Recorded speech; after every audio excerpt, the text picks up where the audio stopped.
नमस्कार दोस्तों, मैं राघव कौशिक आपका स्वागत करता हूं और आप देख रहे हैं क्लिक इंडिया। आज का डिस्कशन होने वाला है पश्चिम बंगाल पर।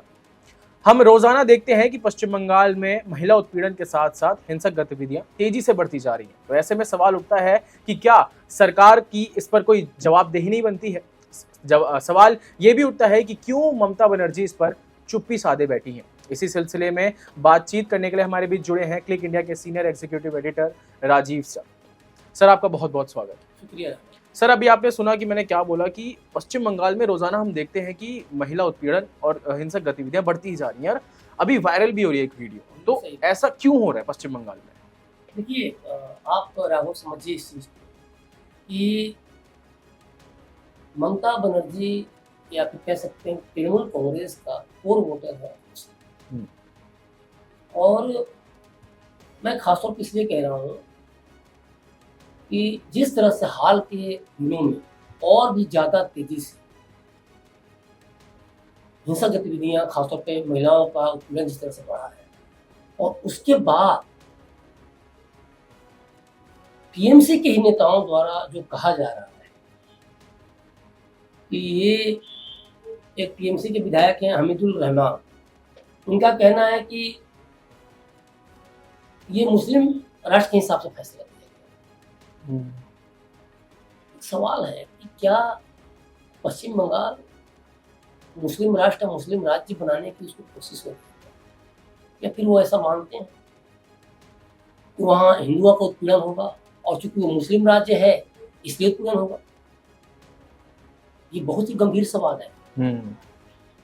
दूसरा एक और जो नेता है वो कह रहा है कि शरिया कोर्ट ऐसे ही फैसला लेता है। तो क्या ये एक दूसरे को सपोर्ट कर रहा है कि क्या सच में वेस्ट बंगाल मुस्लिम राज्य है और वहाँ शरिया कोर्ट चलता है, वहाँ भारत का कानून नहीं चलता है?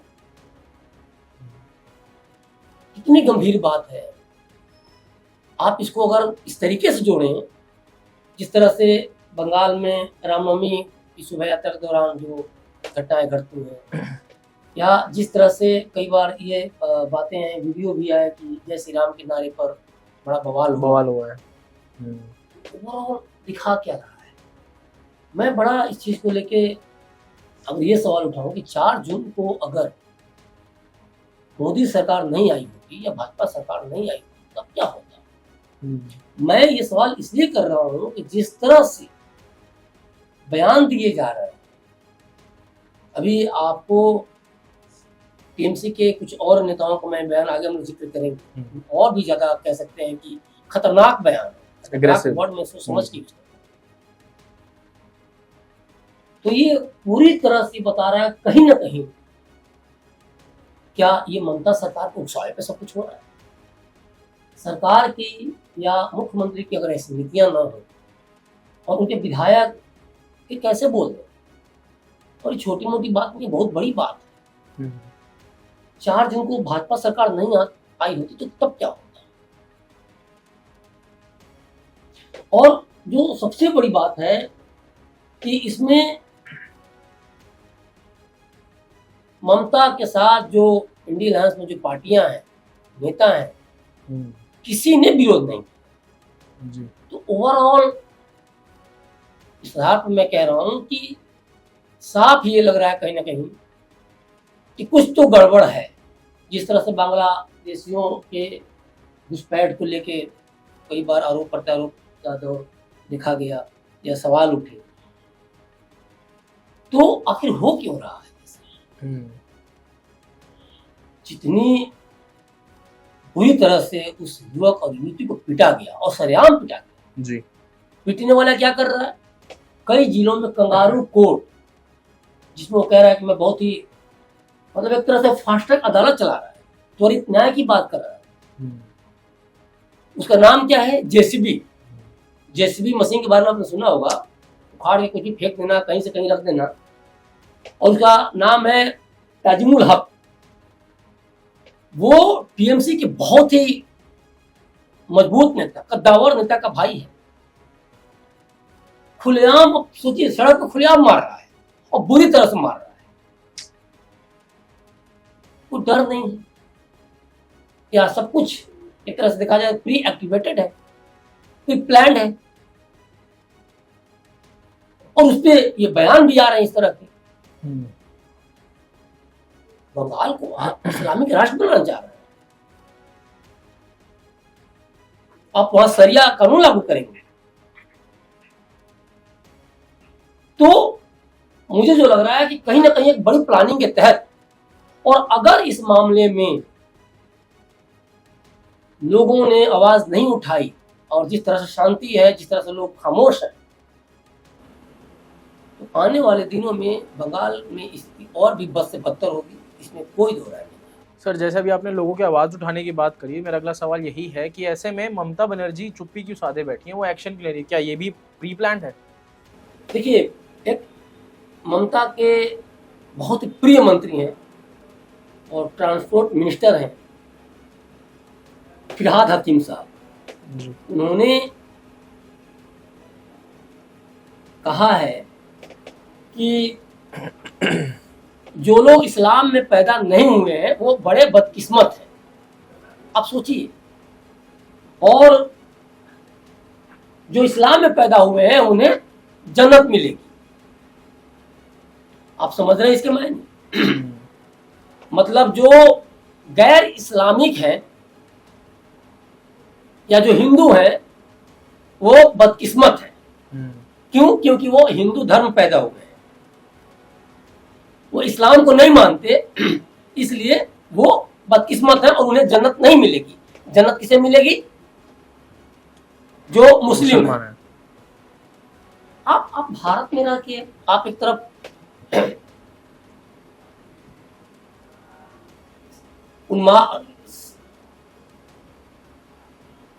प्यार और भाईचारे की बात करते हैं, जब हिंदुओं की तरफ से या किसी तरह की बातें सुनने में आती है, वहां प्यार भाईचारा सांप्रदायिक सौहार्द की बात होती है, और आप ये कह के ये करके क्या साबित कर रहे हैं? कुछ न कुछ तो बहुत बहुत खास मंत्री हैं ये ममता बनर्जी के, और उनकी तरफ से ये स्टेटमेंट आ रहा है। जो मैंने पहले भी कहा कि क्या बंगाल को इस्लामिक राज्य बनाने की कोशिश हो रही है? क्योंकि लगातार ममता के मंत्री ये सब बोल रहे हैं, और ये आप सोचिए कि वो यहां तक कह रहे हैं कि अगर अल्लाह को खुश करना है तो हिंदुओं को कलमा पढ़ाकर मुसलमान बनाओ, सिखों के लिए वो वैसी बात कर रहे हैं। कह रहे हैं कि अपनी ताकत दिखाओ। कौन सी ताकत दिखाएंगे? एक बार आपने ताकत दिखाई तो देश टुकड़ों में बढ़ गया, अब दूसरी बार ताकत दिखा के देश सब क्या करना चाह रहे हैं? 1947 में आपने देश को बांट दिया ना ताकत दिखा के, अब दूसरी बार क्या करना चाह रहे हैं? क्या इशारा है ये? और क्या अंदर खाने कुछ पक रहा है? क्या बहुत बड़ी तैयारी चल रही है? हो क्या रहा है? कैसे लोग इस तरह का बयान दे रहे हैं? आप भाजपा पे कट्टरता की बात करते हैं, और ये क्या है जी? ये क्या सांप्रदायिक उन्माद फैला के दंगा फैलाने की कोशिश नहीं है? मतलब हिंदुओं को आप कलमा पढ़ाएंगे तब आपका अल्लाह खुश रहेगा। कैसे जस्टिफाइड है इस तरह का स्टेटमेंट देना? लेकिन ममता सरकार ने क्या एक्शन लिया?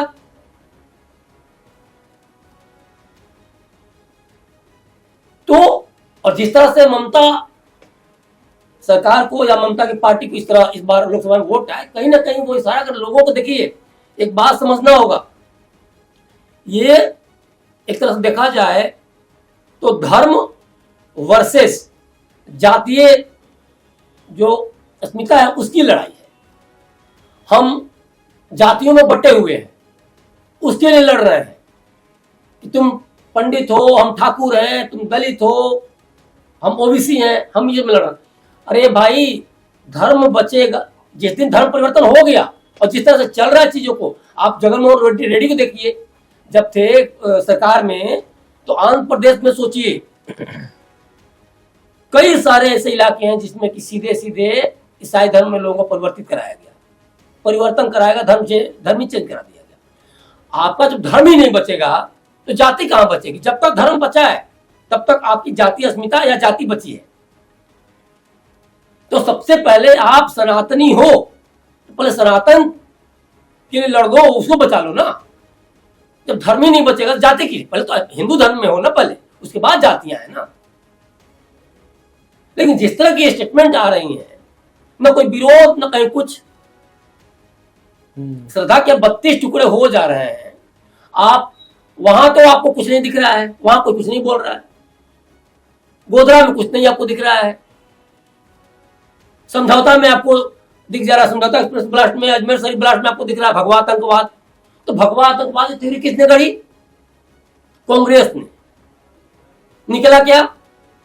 कुल मिलाकर राघव, ये देखा जाए तो बहुत ही खतरनाक इसी तरफ ये चीजें बढ़ रही हैं।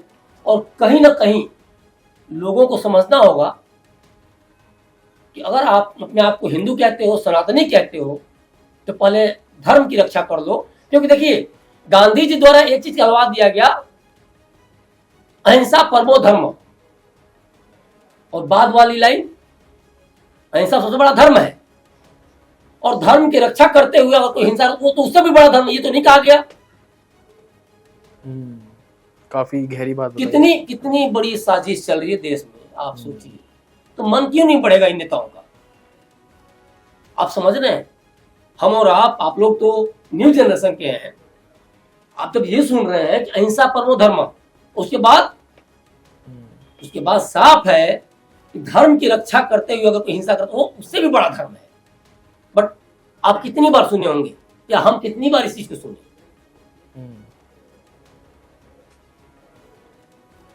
तो ये ओवरऑल बहुत ही खतरनाक इशारा कर रहा है। और देखिए, चीजों को जिस तरह से मैंने अभी क्लिक इंडिया ने कुछ दिन पहले वीडियो बनाया है, ज्यादा नहीं, 2-4 दिन ही हो रहे हैं, उसमें साफ है कि कैसे बढ़े आबादी, मुस्लिमों का आबादी बढ़ना, और हिंदुओं के पूरे आंकड़े हमने रखे हैं। तो कुल, और जिस तरह से ये स्टेटमेंट आ रही है, अपने आप में मुझे लगता है कि बहुत ही गंभीर। अभी हाल में देखिए, सुप्रीम कोर्ट ने इशारा किया देश में जो चल रहा है उसके ऊपर। इलाहाबाद हाई कोर्ट ने भी 3 दिन पहले बयान दिया धर्म परिवर्तन को लेके। आप देखिए, नेताओं के बयान पे हम बहुत ही हल्के होते हैं, कोई दिक्कत नहीं है, लेकिन जब कोर्ट, वो भी इलाहाबाद हाई कोर्ट जैसे कोर्ट अगर बयान दे रहे हैं धर्म परिवर्तन को लेके, आप समझिए खतरे की घंटी बहुत बड़ी है, बहुत तेज बज रही है, और उसे समझे जाने की जरूरत है। उसके बाद मोदी जी भी, जो भारत प्रधानमंत्री मोदी जी भी इशारा कर दे रहे हैं संसद में कांग्रेस के इकोसिस्टम को लेके। और ये कहीं ना कहीं, अब यही तो मैं पूछना चाह रहा हूं, कांग्रेस का इकोसिस्टम क्या है? यही है कि ममता के जो मंत्री हैं, ममता के जो विधायक हैं, बोले और हम चुप रहे हैं।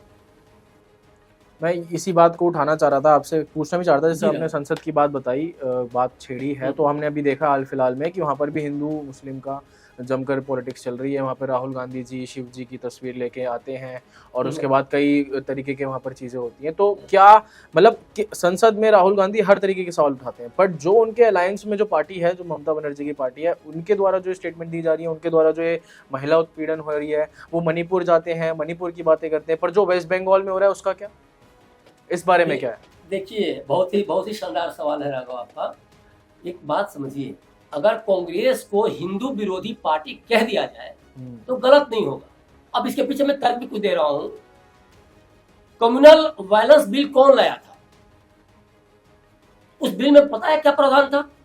जम्मू कश्मीर में भी अगर दंगा होता है तो वहां के बहुसंख्यक को, या फिर देश में कहीं भी दंगा हो तो उस क्षेत्र के बहुसंख्यक जनता को ही दोषी ठहराया जाएगा।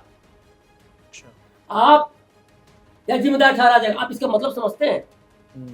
क्या अल्पसंख्यक नहीं उकसा सकता है? मतलब बहुसंख्यक है तो उन्मादी है, वो दंगाई है, वो उपद्रवी है, ये परिभाषा है। खैरियत थी, बीजेपी ने इसका विरोध किया और चीजें साकार नहीं हो सकी कांग्रेस के अनुसार। राहुल गांधी संसद में शिव जी की फोटो दिखा रहे हैं।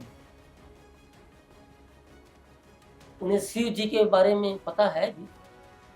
अभय मुद्रा की बात कर रहे, तो अभय मुद्रा को लेकर सिखों ने तो विरोध किया कि नहीं, जो आप परिभाषा दे रहे हो गलत है। इस्लाम ने भी विरोध किया लेकिन हिंदुओं ने तो नहीं विरोध किया, क्योंकि उन्हें पता ही नहीं है, या फिर वो सब कुछ इजी में मिले रहे कि हम अभी इतना है इतना है इतना है, घट रहे हो ना।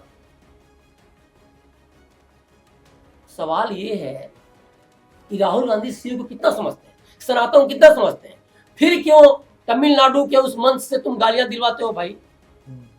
सनातन को बीमारी बतवाते हैं आप। इन्हीं के कांग्रेस पार्टी के अध्यक्ष है ना मल्लिकार्जुन खड़गे, उन्हीं के बेटे प्रियांक खड़गे ने बीमारी बताया ना। आप समूल नष्ट करने की बात करते हैं। स्टालिन के बेटे उदय स्टालिन क्यों बोलते हैं कि सनातन डेंगू है, मलेरिया है? सनातन डेंगू है, मलेरिया है, सिर्फ इसलिए कि वोट चाहिए, सत्ता चाहिए। फिर क्यों आपके नेताजी क्यों जाकर संसद में शिव जी की फोटो दिखाते हैं? क्यों दिखाते हैं? वहां तो अपनी परिभाषा बताते हैं कि हम तो बहुत समझदार हैं, हम बड़े शिव जी को जानते हैं, हम शिव जी को पूछते हैं।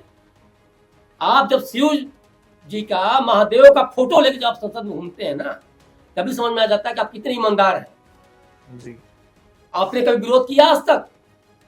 आप देखिए, मैं हर जगह गिना दे रहा हूं, आप पश्चिम बंगाल में ममता सरकार के साथ में हैं, इंडी में गठबंधन में है ना जी, वहां हिंदुओं गालियां पड़ रही हैं, सरिया कानून लागू भाव करने की बात की जा रही है, इस्लाम से जोड़ा जा रहा है। आप उत्तर प्रदेश में आते हैं तो रामचरितमानस की प्रतियां फाड़ दी जा रही, जला दी जा रही है। अखिलेश के साथ, अखिलेश को विधायक, आप क्या कर रहे हैं? आप जनता को समझाने की कोशिश कर रहे हैं कि आप बहुत बड़े सनातन हितैषी हैं। राहुल गांधी को जितनी समझ है उस समझ से वो समझा रहे हो, लेकिन जनता भी जागरूक है और जनता समझदार है, वो अच्छी तरह से इस चीज को समझती है। अब भगवा आतंकवाद को जस्टिफाई कर दे, भगवा आतंकवाद है, बीजेपी आतंकवादी पार्टी है, आरएसएस आतंकवादी है। भाई क्या बता रहे हैं? आरएसएस के विचारों में कहां आपको आतंकवाद दिखा? और जहां बम फूट रहे हैं वहां तो आपके शिवराज पाटिल साहब, जब तत्कालीन जो गृह मंत्री मुंबई बम कांड में ड्रेस बदलते रहे तो कितना बवाल हुआ था उस समय जी। वो उस चीज को जस्टिफाई करती रह गई। खैरियत बनाइए, कसाब जीवित पकड़ा गया, नहीं तो इसको प्रूफ करना ही मुश्किल था जी। आपने इस्लामिक वोट के लिए मुंबई के गुनहगारों के कभी उसमें आप गए ही नहीं। आप देश के साथ, देश की सुरक्षा के साथ समझौता कर रहे हैं। आप आज जो अग्निवीर योजना की बात कर रहे हैं ना, आप ही हैं जो स्ट्राइक पे, सेना के स्ट्राइक पे आप सबूत मांगते थे। कोई भूल गया है राघव? नहीं, आप लोगों को भी याद होगा जी। तो ओवरऑल देखा जाए तो कांग्रेस जो नीतियां हैं वो पूरी तरह से ये बता रही हैं कहीं ना कहीं कि आपको सनातन से कोई मतलब नहीं है। अगर सनातन से मतलब होता तो राहुल गांधी को स्टेटमेंट देना चाहिए। अभी तो ना प्रियंका गांधी बोल रही हैं, ना राहुल गांधी बोल रहे हैं, और इंडी गठबंधन का कोई भी नेता इस पर सवाल नहीं उठा रहा है कि आखिर क्या चल रहा है। और आपकी जो नीतियां हैं उससे साफ पता चल रही हैं कि आप धर्मों में बंटवारा कर रहे हैं, आप सांप्रदायिक उन्माद फैला रहे हैं, आप सौहार्द नहीं एस्टैब्लिश कर रहे हैं। और राहुल गांधी कितना भी समझाएंगे, उनकी पार्टी, उनकी सहयोगी पार्टियां जिस तरह से चीजों को देश के अन्य क्षेत्रों में, खासतौर पे साउथ इंडिया में या फिर उत्तर प्रदेश वगैरह में जो चीजें चल रही है ना, आप देखिए ना 1946 का प्रत्यक्ष कार्यवाही जो दिवस है, जिसको आप कह सकते हैं डायरेक्ट एक्शन डे, मुस्लिम लीग ने क्या हुआ था उस समय? देवबंद से आवाज उठ रही है। देवबंद से मतलब सोचिए कि बंटवारा की जो बात है, बंटवारा आंदोलन देवबंद से स्टार्ट हो रहा है। जो प्रत्यक्ष कार्यवाही दिवस है वो बंगाल से स्टार्ट हो रहा है 1946 में। तो ये उससे भी बुरा दौर अगर देखा जाए तो एक तरह से अंदर अंदर जो चीजें चल रही है ना वो बहुत खतरनाक है, बहुत खतरनाक इशारा कर रही है, लेकिन लोगों को मतलब नहीं है, लोगों का खून ही नहीं खोल रहा है। हिम्मत देखिए, आप उस वीडियो को देखिएगा, आपका नेता बोल रहा है कि कलमा पढ़ लोगे तो अल्लाह खुश हो जाएंगे हिंदुओं को। मतलब क्या है भाई जी? 70% वहां हिंदू है बंगाल में, 30% मुस्लिम है, तब इतनी हिम्मत है। क्यों? क्योंकि सत्ता में मुख्यमंत्री चुप बैठे हैं, सत्ता उनकी है, कुछ भी कर लेंगी, कोई कुछ नहीं कर सकता है, पुलिस उनकी है। तो लेकिन और एक महिला है, सोचिए ममता बनर्जी एक महिला मुख्यमंत्री है, फिर भी महिलाओं के साथ इतना उत्पीड़न। और ओवरऑल देखा जाए तो कहीं ना कहीं ये एक बहुत बड़ी साजिश चल रही है, साजिश हिंदुओं को लेकर चल रही है, साजिश इस्लाम के फेवर में चल रही है। ये एक दिन आने वाले समय में देश को एक बहुत बड़े खतरे की तरफ ले जा रहा है, इसमें कोई दो राय नहीं है। आप ओवरऑल एनालिसिस करेंगे, देश के अन्य भागों में भी एनालिसिस करेंगे, जिस तरह चुनाव में ये हुआ या जिस तरह सभी स्टेटमेंट आ रहे हैं जो मैंने बताया भी अभी आपको, वो एक बहुत बड़े खतरे की तरफ इशारा कर रहे हैं। और इसमें जिस तरह से सुप्रीम कोर्ट का भी देश में अस्थिर करने को लेके आ जा रहा है बयान, या फिर इलाहाबाद हाई कोर्ट का धर्म परिवर्तन को लेके आ रहा है, या केरला वगैरह में ये चीज़ें आ रही हैं, या फिर आंध्रा में ये चीज़ें देखने को मिली, तो ये लोगों को समझना होगा कि जातीय अस्मिता की लड़ाई तभी आप लड़ सकते हैं तो अपने धर्म को बचा जब आप धर्म को बचाएं। पहले आपका सनातन है, उसके अंदर जो जातियों में डिवाइडेशन है, बटी हुई जो जाति है, तभी आप जाके उनकी रक्षा कर पाएंगे। तभी आप पहले आपको एज सनातन धर्म के फॉलोअर आपको एकजुट रहना होगा, लड़ना होगा, और जो गलत हो रहा है उसका विरोध करना होगा, धर्म परिवर्तन का विरोध करना होगा। कोर्ट के जो गंभीर जो बयान है, जो निर्णय में जो टिप्पणियां कर रही है कोर्ट किसी मामले को सुनते हुए, उसको गंभीरता समझना होगा, तब जाके कुछ बात बन सकती है, तब जाके देश में सांप्रदायिक सौहार्द कायम होगा। अन्यथा देश इस तरह चलता रहेगा और राजनेता या नेता अपनी राजनीतिक रोटियां सेकते रहेंगे। जी राजीव जी, हमारे व्यूअर्स आपकी बात से कई आपकी ऐसी बातें हैं जो हमारे व्यूअर्स आपकी बातों पर सहमत रहेंगे, और कई ऐसे सवाल भी उठते हैं इस डिस्कशन से, जैसे राहुल गांधी इस मुद्दे पर क्यों चुप हैं, ममता बनर्जी अब तक अपनी प्रतिक्रिया क्यों नहीं दे रही हैं, क्या सच में जो पश्चिम बंगाल है वो एक इस्लामिक स्टेट बनने जा रहा है। इन सवालों के साथ हम इस डिस्कशन को यहीं ख़त्म करते हैं। मैं चाहता हूं कि आप अपनी प्रतिक्रिया कमेंट बॉक्स में, अपने रिएक्शंस, अपने थॉट्स ज़रूर लिख के जाएँ। अभी के लिए इस डिस्कशन में इतना ही। आने वाली वीडियोज़ का इंतज़ार करते रहिएगा। खबरों से जुड़े रहने के लिए देखते रहिए क्लिक इंडिया। धन्यवाद।